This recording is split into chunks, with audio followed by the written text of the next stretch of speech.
पिथौरागढ़ में राज्य आंदोलनकारियों के सम्मान समारोह में आज उत्तराखंड क्रांति दल के कार्यकर्ता शामिल नहीं हुए। कार्यकर्ताओं ने आयोजन स्थल रामलीला मैदान पहुंचकर शांतिपूर्ण ढंग से प्रदर्शन किया। जिला अध्यक्ष चंद्रशेखर पुनेरा ने कहा, राज्य में तमाम समस्याएं व्याप्त हैं। सरकार को इन समस्याओं के समाधान के लिए ठोस पहल करनी चाहिए। देखिए, ऐसा है, उत्तराखंड राज्य बने 25 साल पूर्ण हो गए हैं, लेकिन आज तक उत्तराखंड राज्य की जो मूल अवधारणा थी उस पर सरकारों ने कोई कार्य नहीं किया है। यहाँ का मूल निवासी अपने अधिकारों के लिए त्रस्त है। मूल निवास को इन्होंने स्थायी निवास में बदल दिया है। 1 साल से जो आदमी यहाँ पे रह रहा है उसको भी स्थायी निवासी मान रहे हैं, और जो यहाँ का मूल निवासी है उसको भी स्थायी निवासी मान रहे हैं। ये हमारे लिए बड़े दुर्भाग्य का विषय है। हमारी मांग है कि इसको यहाँ के जो स्थायी मूल निवासी हैं उनको मूल निवास प्रमाण पत्र अलग से जारी किया जाए, और जो स्थायी निवासी हैं उनको स्थायी प्रमाण पत्र जारी किया जाए।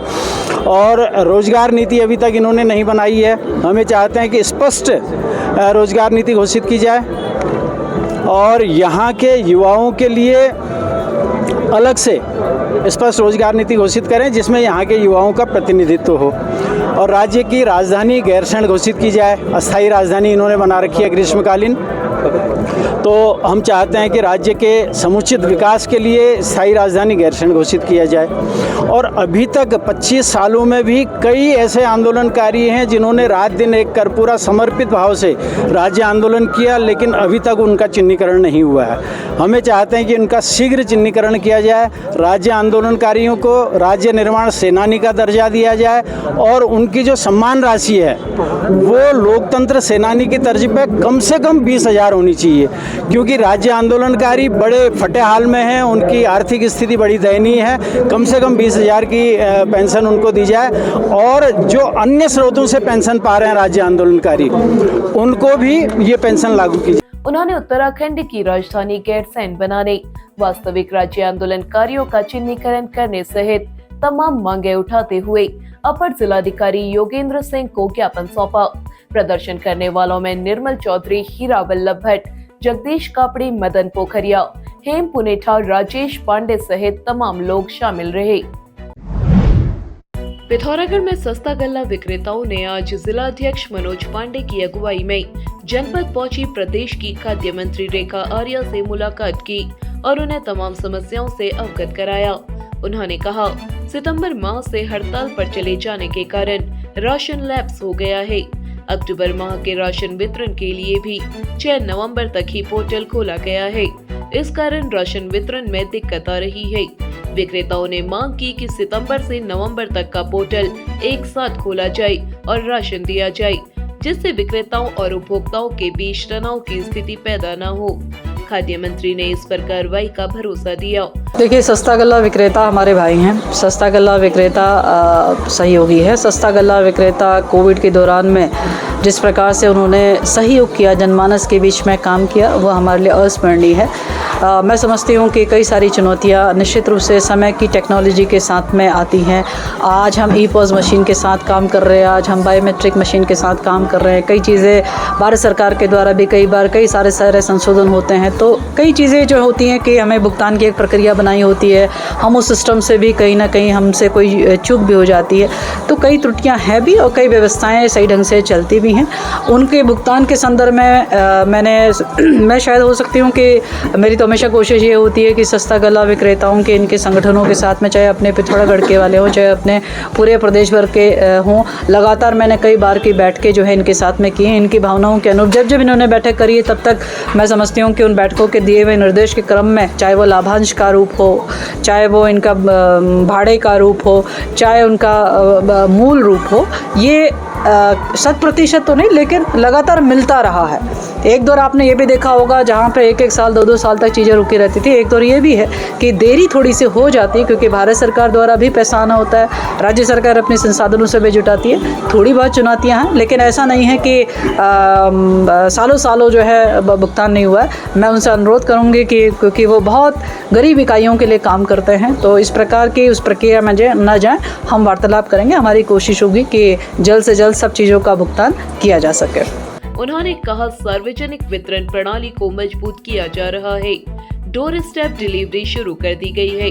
गोदाम में धर्म कांटे और इलेक्ट्रॉनिक मशीन लगाई जा रही है। इससे राशन वितरण में पूरी पारदर्शिता आएगी। विक्रेताओं के बिलों का समय पर भुगतान करने की भी पूरे प्रयास किए जा रहे हैं। खाद्य गोदामों में धर्म कांटे लगना या इलेक्ट्रॉनिक मशीन लगना, इसके निर्देश हमारे द्वारा पूर्व में भी दिए गए हैं। खाद्य गोदाम अपनी अपनी कैपेसिटी के हैं, क्योंकि धर्म कांटे पूरी तरीके से एक ट्रक आता है और उसमें लोड होता है, तो उसके लिए कितना एरिया चाहिए। जहाँ जहाँ इसकी संभावनाएं हैं वहाँ वहाँ उसको करे जाने का निर्देश है। और नहीं तो अधिकतर जो है वो इलेक्ट्रॉनिक मशीन जो है वो स्थापित किए गए हैं। तो चूँकि अब डोर स्टेप डिलीवरी है, ये बात अभी मैं कहने से चूक गई कि डोर स्टेप डिलीवरी की व्यवस्था भी इसी 25 वर्षों में की गई है। तो संबंधित डोर स्टेप डिलीवरी के माध्यम से हमारे सस्ता गल्ला विक्रेताओं तक राशन पहुँचाते हैं, और जितना राशन का उठान वहाँ से होता है उतना ही राशन जो हमारे जितने राशन डीलरों को आवश्यकता होती है उसकी आपूर्ति की जाती है। तो कोशिश पूरी पारदर्शिता की है और कोशिश यही है कि जितना तुले उतना उनको मिले। पिथौरागढ़ क्षेत्र के 100 गांव के अंतर्गत सुअरों द्वारा नष्ट की गई धान और अदरक की फसल से प्रभावित किसानों के नाम मुआवजा सूची से हटाए जाने से किसान भड़क गए हैं। किसानों ने कहा, जिन किसानों की वास्तविक क्षति हुई है उनके नाम सूची से हटा दिए गए हैं, और जो गाँव में रहते ही नहीं हैं उनके नाम सूची में जोड़े गए हैं। क्षेत्रवासियों ने कहा, मुआवजा पारदर्शी ढंग से वितरित किया जाए। ग्राम प्रधान किरण बोरा, सामाजिक कार्यकर्ता नवीन सिंह बोरा, क्षेत्र पंचायत सदस्य राजेंद्र सिंह बोरा, हर सिंह खोलिया, भूपेंद्र सिंह खोलिया, महेंद्र सिंह रावत, बिमला देवी, अनुली देवी समेत तमाम लोगों ने आज यह समस्या उप जिलाधिकारी खुशबू पांडे के समक्ष रखी। पिथौरागढ़ में राज्य स्थापना दिवस से एक दिन पहले ही राज्य आंदोलनकारियों को सम्मानित किए जाने से नाराज पूर्व दर्जा मंत्री और वरिष्ठ राज्य आंदोलनकारी महेंद्र सिंह लोंढी गांधी चौक में धरने पर बैठे। उन्होंने कहा, सरकार सम्मान के नाम पर केवल खाना पूर्ति कर रही है। आंदोलनकारियों को राज्य स्थापना दिवस पर सम्मानित किया जाना चाहिए। यह राज्य आंदोलनकारियों के संघर्षों का परिणाम है। उन्होंने कहा, राज्य में समस्याओं का अंबार लगा हुआ है, जनता परेशान है और सरकार अपनी पीठ खुद ही थपथपा रही है। पिथौरागढ़ में राज्य आंदोलन के दौरान बहुत कम उम्र में 57 दिनों तक फतेहगढ़ जेल में कैद काटने वाले आंदोलनकारी गोविंद मेहर गोपू को आज विभिन्न संगठनों ने पगड़ी और कुमाऊनी शॉल उड़ाकर सम्मानित किया। शहीद स्मारक के पास आयोजित कार्यक्रम में वक्ताओं ने कहा, 14 वर्षीय स्कूल छात्र गोपू ने राज्य आंदोलन में महत्वपूर्ण भूमिका निभाई। राज्य आंदोलनकारी मेहर ने सभी का आभार जताते हुए शहीदों के सपनों को साकार करने का आह्वान किया। कार्यक्रम का संचालन जुगल किशोर पांडे ने किया। इस अवसर पर दीवान सिंह बल्दिया, प्रवीण बिष्ट, छात्र संघ अध्यक्ष इंदर बथियाल, पार्षद पवन पाटनी, डेरिक वॉटसन, गोपाल राणा, तिलक राज पाठक सहित तमाम लोग मौजूद रहे। पिथौरागढ़ व उत्तराखंड की सभी खबरों को हिंदी, अंग्रेजी और नेपाली भाषा में भी पढ़ सकते हैं। अभी डाउनलोड करें न्यूज़ इंडो नेपाल